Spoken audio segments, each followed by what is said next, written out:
Vamos continuar falando sobre política e olha, a pauta é importante agora porque é o seguinte, a Câmara dos Deputados aprovou o chamado pacote de reequilíbrio dos poderes, em busca de mais liberdade e segurança jurídica diante da atuação do STF. A gente conversa agora com o deputado federal Gilson Marques do Novo, que foi o relator, inclusive, de um dos projetos.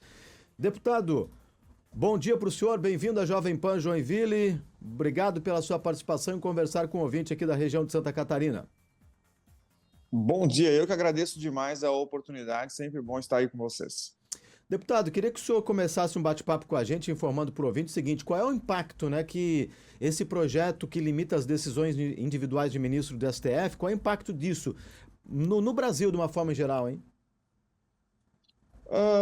É interessante porque hoje existe uma extrapolação, e isso não é só um sentimento, uma sensação, é uma sequência de decisões e fatos que trazem um poder além do STF para os seus ministros do que os outros dois poderes, que é o executivo e o legislativo.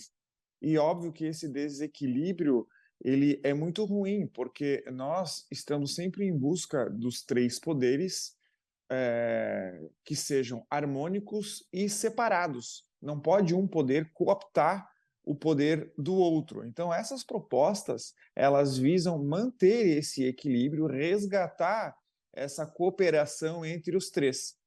Lembrando que sempre se dizia de que os poderes estavam em conflito, principalmente na legislatura passada, judiciário com o executivo, e é óbvio que é ruim estar em conflito, mas muito pior é quando eles estão em conluio, ou seja, quando um simplesmente atesta ou fecha os olhos para um dos poderes e ataca o outro. Enfim, cada poder ele deve ser o mais limitado possível e permanecer dentro da sua faixa de atribuição. Então, essas quatro propostas, e tem outras em trâmites, elas tentam fazer justamente o contrário disso. Limitar o poder de pessoas em específico, e aqui, por exemplo, decisões monocráticas de somente um juiz, e defender que pelo menos essas decisões, se acaso foram feitas pelo STF, que ao menos seja pelo colegiado. O ministro Roberto Barroso, inclusive, disse ontem, durante uma fala, que interesses políticos não devem ser motivo para se mexer em instituições que estão funcionando, cumprindo bem sua missão.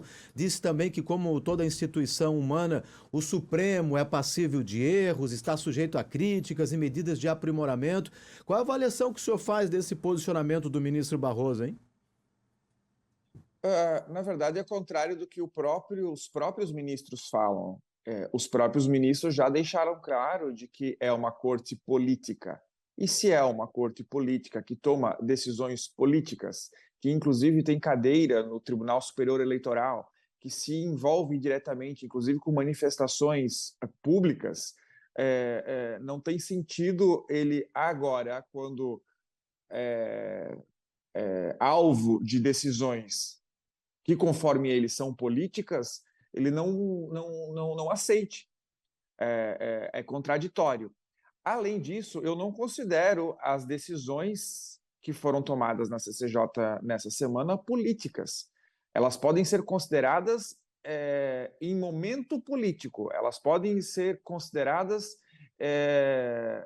políticas no sentido de uma resposta ao momento político atual, mas todas elas poderiam ser feitas e tomadas a qualquer momento e assim deveriam. Por exemplo, nós temos aqui um projeto, a exemplo do 4764, que foi aprovado essa semana, que inclui crimes de responsabilidade a ministro do STF, ela foi protocolada em 2026. Então, independente do que se está fazendo ou falando agora, nesse ano, é uma proposta de 2016, outras aqui são de 2021, enfim. Por que, por exemplo, esse projeto específico, que inclui crimes de responsabilidade do ministro, está errado? Por exemplo, impedimento e suspensão, proibição de proferir julgamentos quando o magistrado for suspeito ou impedido. Isso está errado? Quando ele usurpa a competência de outros poderes, isso está errado? Criminalizar por responsabilidade? Quando ele recebe benefícios indevidos, quando ele faz restrição a manifestação pública de agentes políticos, quando ele recebe vantagem indevida, quando ele utiliza do cargo para afetar a proteção e a imunidade de parlamentares. Então, é isso que diz esse projeto. Por que está errado dizer que um ministro, só um ministro, pode simplesmente acabar com a eficácia de uma lei aprovada pelo Congresso ou por um decreto ou uma ordem do presidente da República e dizer que, se isso for feito, o colegiado tem que se manifestar? Isso é errado? Isso é uma decisão política? Isso, inclusive, aumenta o poder do colegiado do Supremo Tribunal Federal. Está errado dizer de que o ministro do STF, quando ele toma uma decisão cautelar, ele precisa imediatamente mandar para o colegiado?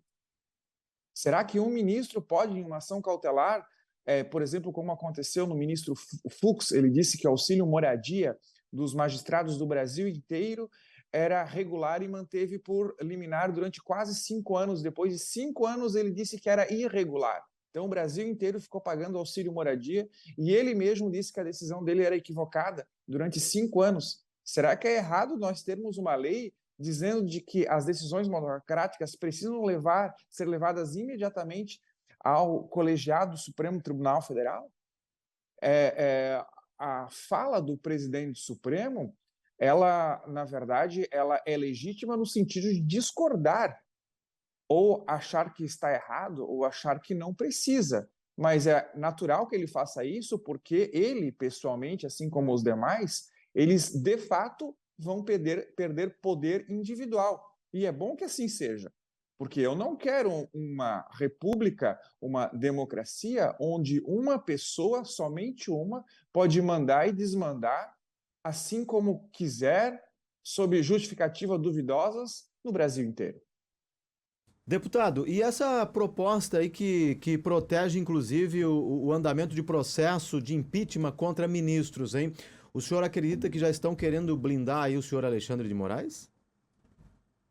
Eu não entendi o início da pergunta. A proposta de quê? Como é que A é? proposta para, inclusive, proteger o andamento de processo de impeachment contra ministros do STF. O senhor acredita que já há um movimento aí para blindar, digamos assim, o senhor Alexandre de Moraes, que tem sido alvo nos últimos anos?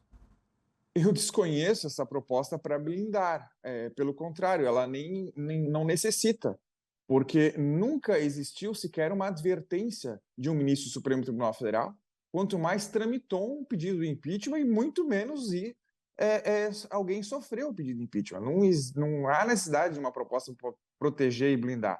Fernando Collor de Mello foi impeachado, o Bolsonaro recebeu inúmeros pedidos de impeachment, a Dilma recebeu, agora o presidente Lula é alvo de inúmeros pedidos. Ministro do Supremo Tribunal Federal, isso agora está se cogitando. Existem protocolos, existem sonhos nesse sentido.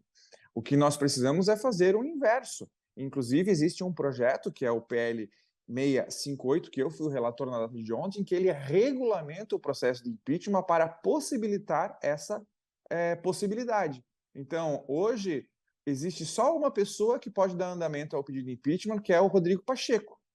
E pela covardia, pela leniência, pela compactuação dos atos do Supremo Tribunal Federal, ele simplesmente, sozinho, decide não pautar.